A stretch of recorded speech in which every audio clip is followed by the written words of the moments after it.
Ndokwa West local government area of the state, who trooped out in protest over a power outage that has lasted over 16 years. The protesters say that despite hosting a 480-megawatt plant for over a decade, their communities remain in darkness.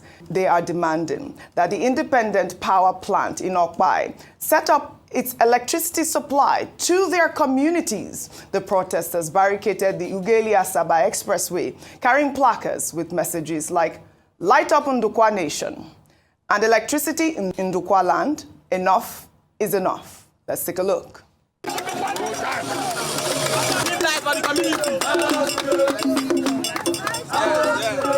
Asaba, Sakuti from Asaba. There are 20 traders here. Sakuti from Asaba. There are 20 traders on us. They are protesting peacefully here. They came and started shooting off tear gas. This is the evidence. Look at the evidence. Look at the evidence. Look at what the Delta State government are doing to us. Look at what they are doing to us.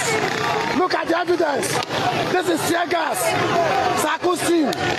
This is tear gas. We came out for a peaceful protest, demanding our rights that for over 20 years, when the IPP phase 1 has been completed, we requested, it's a simple request, step down the IPP for us, as demanded by the federal government.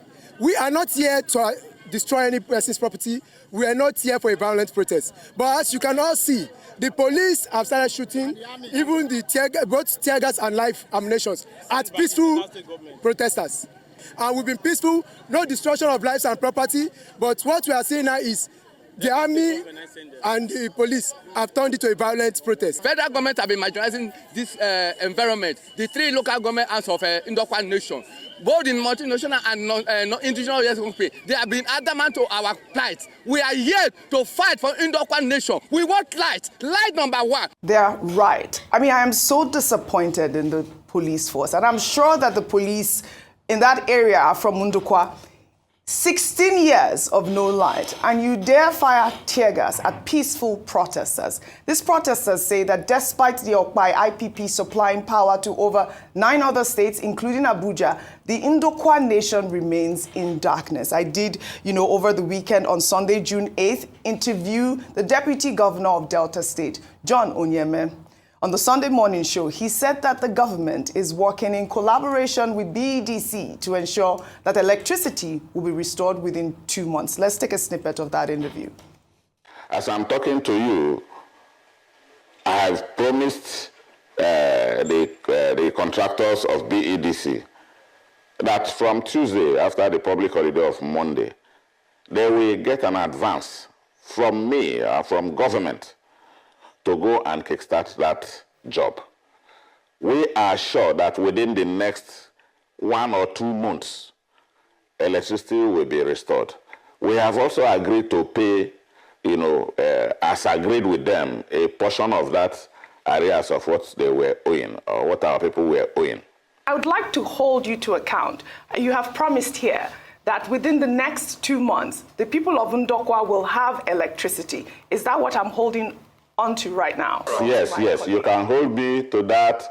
I have had personal, it's not that I sent somebody, I've had discussion with contractors of BEDC, and we have come to an agreement.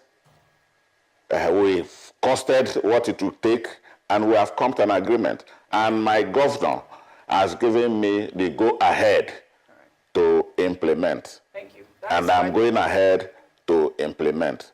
So to that extent, you can hold me accountable. All right, Rufai, I would like to bring you into this conversation. Like I said, I spoke with John Onyeme there, and he did also talk about the fact that he's spoken with the people of Utagwogbe to install an IPP. But this is absolutely absurd that we are seeing a community in Nigeria living in darkness for 16 years, yet the police had the guts to fire at peaceful protesters protesting their fundamental rights. The history behind the Ndokwa Nation being in darkness is, it dates back to, over a decade of non-payment of electricity. But, you heard the protester there saying that they supply 9 other states, including Abuja, electricity, and yet they remain in darkness. Rufai. Oji, see, there are some good eggs among the police, but what we should ask ourselves is that the reaction to every protest is always tear gas. Can the police handle a protest better? So we should introspect. Is it a funding problem or is something with procedures?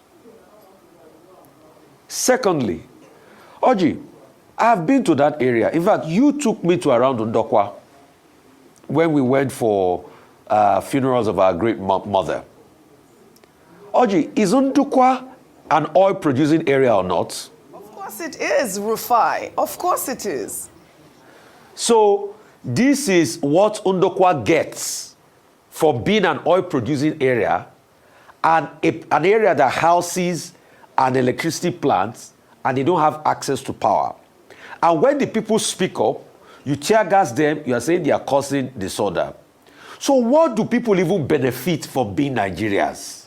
Work in no day, light in no day, water in no day. So what does Ndokwa benefit from being an oil-producing area if they can't have electricity supply for basic small businesses to be able to go about their businesses?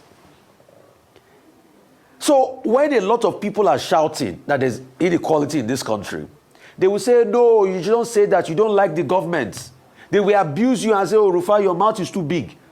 But is this not a ticking time bomb that Ndokwa, that is an oil-producing area, that this country has enjoyed the rich resource of Ndokwa, and you even had the deputy governor in that interview, that will it be fixed? He said yes. Till today, does not have stable electricity, and you expect the people not to talk? You must call us fools in this country to think that we are all stupid. I think our leaders probably just think we are stupid and we are a set of idiotic animals. Please, whatever it is that we ensure that we bring power back to Ndokwa, power must come back to Ndokwa. Absolutely. Thank you very much. So what do people benefit? Okay, what do you benefit as a citizen of this country? That's the right question, Rufai. And like I said in that interview, we're holding the governor of Delta State because his deputy was on the show on Arise News saying that in 2 months, that's less than a month now, there will be electricity in Ndokwa.